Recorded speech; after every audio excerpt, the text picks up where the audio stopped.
Assessing and Adjusting a Dorm Room to Improve Sleep by Allison Berry and Elizabeth Brand.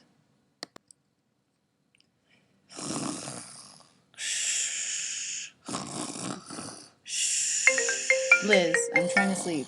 Oh, is that my phone? Liz, oh my goodness. I'm trying to sleep. It's so hot in here. Is it so hot in here? Sheesh.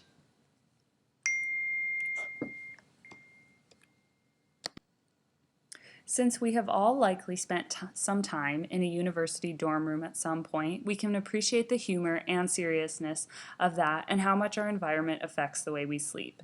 The purpose of our presentation today is to inform students living in a dorm room of what to look for and how to assess various factors that contribute to good sleep and what you can do to modify your environment to facilitate good sleep. We are looking at this topic with an occupational perspective, and the PEO model illustrates that we are modifying the environment to enhance the occupation of sleep. In order to effectively assess one's sleeping environment, it's important to be aware of what environmental factors can contribute or interfere with a good night's sleep. The ideal sleep environment is quiet, dark, cool, comfortable, clean, and safe, which is in contrast to the average dorm room, which is generally loud, bright, stuffy, messy, and uncomfortable. There are often many people congregating to socialize, late-night culture, roommates, thin curtains with many screens such as computers, phones, and TVs that are on, lots of bodies packed into a tight space with windows that can only open a crack, many people trying to keep one small space tidy, and uncomfortable mattresses with hard bed frames. One study listed the most common disturbances related to sleep environment by students were noise from radiators, creaking floorboards, sounds caused by dripping water, sunlight into the room, noise in the hallway, the room light being on, cell phone calls or texts, roommates' habits while in bed, and bedroom temperatures that lead to waking up uncomfortably warm or cold at night. There are three main environmental factors that can be easily and objectively measured: noise, light, and temperature. Noise, the optimal sound level to support sleep, is below 30 decibels, and one can easily download an app to measure the decibel level. Light, ideally there should be less than 30 lux of light. It can be measured using a luximeter or downloading an app. Temperature, the temperature most conducive to sleeping is approximately 20 degrees Celsius or 68 degrees Fahrenheit. This can be measured using a thermometer that can be purchased from a dollar store, or there are also apps for this too. The links for the apps are in orange.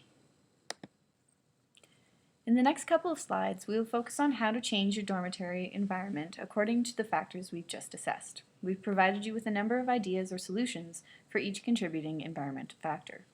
So for noise, if you find that the decibels level is higher than 30 decibels, you could use earplugs, noise-canceling headphones. You could install a white noise machine, and if those are too expensive for you, just get a dollar store fan. It's also important to have discussion with your roommate about noise etiquette, so keeping the room quiet between 10 p.m. and 8 a.m.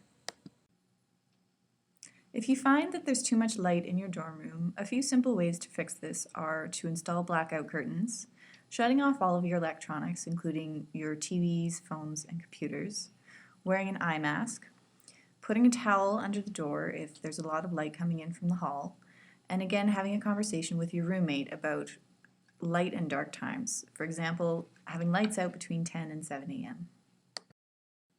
Regarding temperature, so if you find that it's too hot in your room, you could open a window if that's possible or agreeable with your roommate. You could install an electric fan or just buy one from the dollar store.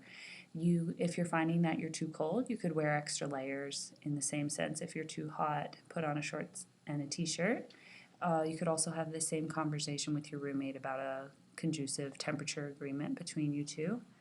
In addition to these main factors, one can also look at comfort and cleanliness of the room. To improve the environment regarding these factors, you could add takeaway pillows, add memory foam to your mattress, and tidy your room. You may find that some of these simple solutions can make a big difference and help you sleep like Aurora. In conclusion, the characteristics of our environment can make a big impact on how well we sleep. So if you're not getting quality sleep in your dorm, look critically at your surroundings and see if you can make some simple changes. It could save you 40 winks.